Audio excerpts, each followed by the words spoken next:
Bonjour les amis, bienvenue sur commentphotographier.com. Alors aujourd'hui, je voulais vous parler d'un souci sur les achats sur internet. Vous mettre en garde contre certaines offres qui peuvent être un peu trop alléchantes. Je me suis fait avoir il n'y a pas longtemps pour l'achat d'un boîtier internet. Alors j'avais l'habitude d'acheter mes appareils photo à la Fnac.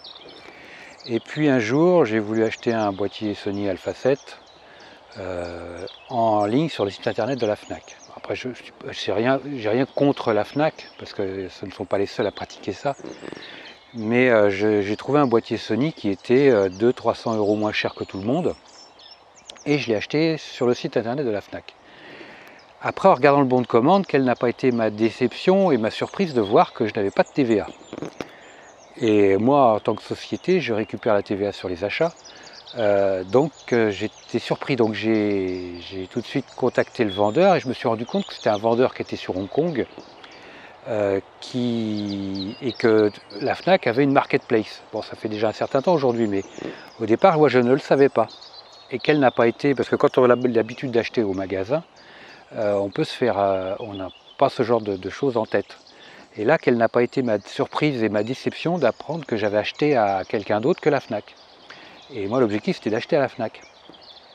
Alors là, ça a été la douche froide, parce que je n'avais plus la garantie, parce que le vendeur étant à Hong Kong, il était hors CE, plus de garantie, pas de TVA. Donc ça a été la croix et la bannière pour... j'ai renvoyé l'appareil photo dès que je l'ai reçu. Retour à l'envoyeur sans ouvrir le carton. Remboursement, mais ça a été très long. Très très long. Donc attention, moi j'avais pris... oui, il y avait 200-300 €, c'était pas énorme. C'était pas l'équivalent de la TVA sur une somme de 3000 €, mais surtout que c'était un boîtier avec objectif. Donc attention à ça, faites bien attention quand vous achetez un appareil photo d'acheter un produit provenant de la CE, parce que si c'est hors CE, vous risquez de perdre la garantie.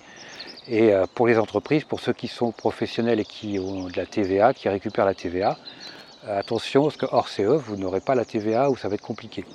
Ça peut le faire, mais tout ce qui est Hong Kong et compagnie, là c'est Walou, il n'y avait pas de TVA, donc faites attention à ça. Donc c'est juste une petite vidéo sur ce sujet-là. Achetez plutôt sur des sites français sans marketplace, mais le problème c'est que tout le monde va vers la marketplace, parce que ça donne du choix, ça donne des produits disponibles beaucoup plus souvent que si on était en notre société propre. Donc voilà, malheureusement tout tend à s'étendre dans cette technique-là. Donc faites très attention à ça. Évitez d'acheter hors CE parce que vous aurez de gros problèmes au niveau de la garantie en cas de souci. Voilà les amis, un petit like, moi ça me fera super plaisir. Je vous like super fort. N'hésitez pas à partager cette vidéo, à vous abonner à la chaîne. Et puis je vous dis à très vite. Ciao les amis.